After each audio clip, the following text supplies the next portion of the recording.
الحمد لله رب العالمين الصلاة والسلام على خاتم النبيين وعلى آله وصحبه أجمعين أما بعد فأعوذ بالله من الشيطان الرجيم بسم الله الرحمن الرحيم قال الله تعالى في سورة البقرة من ذا الذي يشفع عنده إلا بإذنه. Translation: Who is there to intercede with him except by his permission? We will continue inshallah today on Ayatul Kursi, and we studied 4 sentences of Ayatul Kursi yesterday. Inshallah we will do the remaining 6 sentences of Ayatul Kursi today. Allah subhanahu wa ta'ala says that who is there to intercede with him except by his permission, meaning that Allah only allows intercession with his permission, and all the prophets, all the awliya, shuhada and salihin and good pious people can only intercede if Allah gives them permission. In this word, we can say about someone that the facts in the court are not accurate, and we know the person and we will give the accurate facts. But for Allah, it is impossible to say, because Allah knows each and everything. So the intercession with Allah can only be done if Allah allows. Then Allah says, يَعْلَمُ مَا بَيْنَ أَيْدِيهِمْ وَمَا خَلْفَهُمْ. He knows all that is before them and what is behind or after them.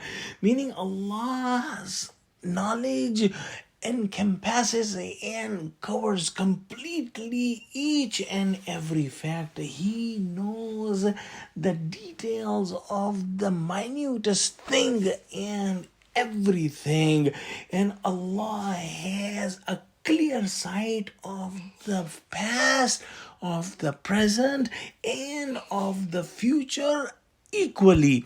Then Allah says, وَلَا يُحِيطُونَ بِشَيْءٍ مِّنْ عِلْمِهِ إِلَّا بِمَا شَاءَ.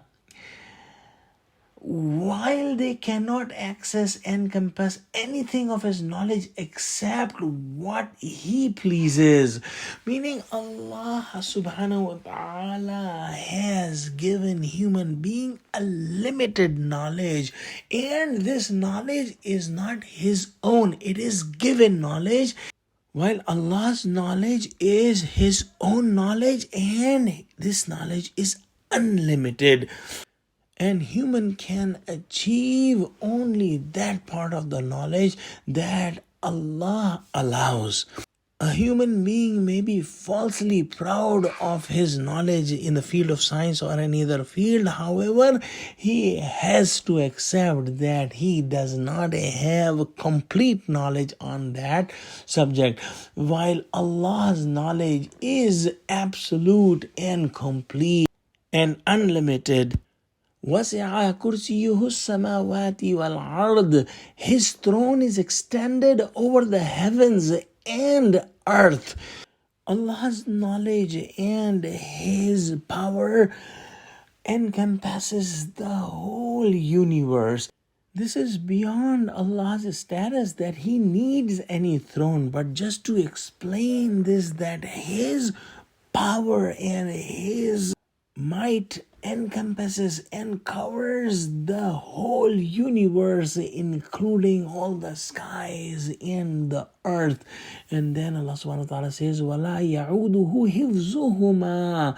He is never tired of preserving them.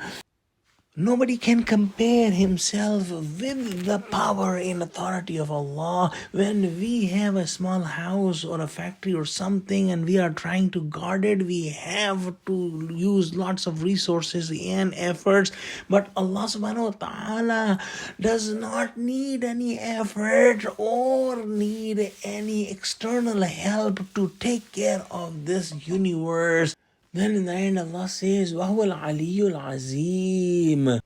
He alone is the supreme, most high, the greatest in glory. So when we remember all these highest characteristics of Allah subhanahu wa ta'ala mentioned in Ayatul Kursi, We accept the fact that وَهُوَ الْعَلِيُّ الْعَظِيمُ, Allah alone is the supreme, most high, the greatest in glory. وآخر دعوانا الحمد لله رب العالمين. السلام عليكم ورحمة الله وبركاته.